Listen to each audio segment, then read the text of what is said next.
Përshëndetje të gjithëve. Sot kam përgatitur patate në furrë pak më ndryshe nga zakonisht. Janë pas kuqe, por me një kombinim të veçantë përbërësish që i bën krokante nga jashtë dhe shumë të buta nga brenda. Këtu kam përbërësit, patatet që i kam pastruar më parë, i kam larë dhe i kam gati. Kam tavën dhe përbërësit që na duhen për marinimin e patateve. I grim patatet në pjesë të vogla, sigurisht që mund t'i grini ashtu si juve dëshironi, por mua më pëlqen kjo mënyrë e prerjes së patateve, duke ndarë patate në 4 pjesë dhe çdo pjesë pritet në pjesë më të vogla.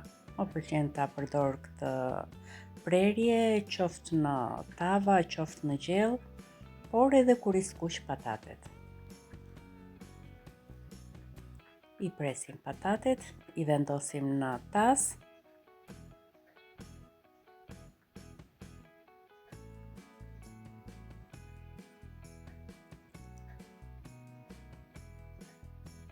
Është momenti për të shtuar përbërësit e tjerë. Filloj me kripën, më pak se një lugë çaj krip do t'i shtoj unë patateve.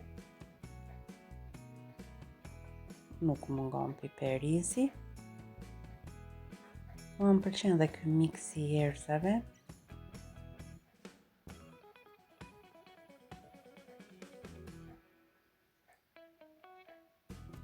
Dhe ajo që i bën të veçanta këto patate është sepse unë do t'i shtoj 2 lugë me kos të trash. Mbas kosi do t'i shtoj 2 lugë të gjellës me salcë tomateje, por për t'i dhënë pak më shumë ngjyrë, unë do t'i shtoj edhe pak salcë speci. Shtojmë 2-3 lugë të gjellës me vaj ulliri, i vejmë një përzierje të mirë. Nëse doni mund t'i shtoni spec të kuq të ëmbël, por unë do t'i shtoj salcë speci, një majluke me salcë speci.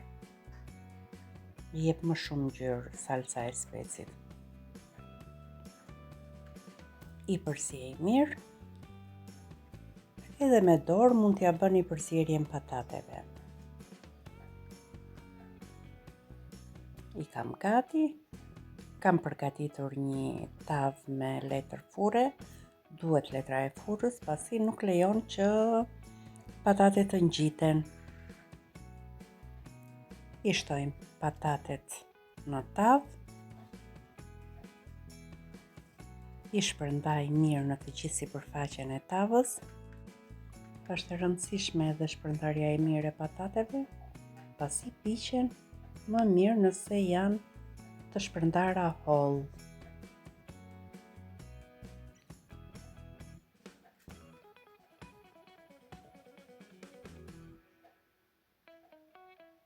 Mendoj se tashmë janë gati.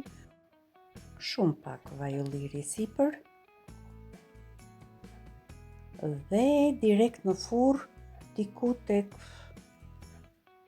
30-40 minuta në temperaturë maksimale. Megjithatë, kontrollojeni gjatë kohës që piqen. I vendosim në furrë. Dhe ja patatet e sapo pjekura. Kanë një aromë të mrekullueshme dhe unë mendoj që duhet ta provoni patjetër këtë recetë. I vendosim në një pjatë. Natyrisht që konsumohen kështu të ngrohta. Unë do t'i shtoj pak majdanos sipër për dekor, por pse jo edhe për shije. Rezultati, një shije fantastike që do ta bëni gjithmonë. Një recetë që është jo vetëm e thjeshtë, por tepër e shëndetshme, e shijshme për çdo ditë. Me dashuri nga kuzhina ime.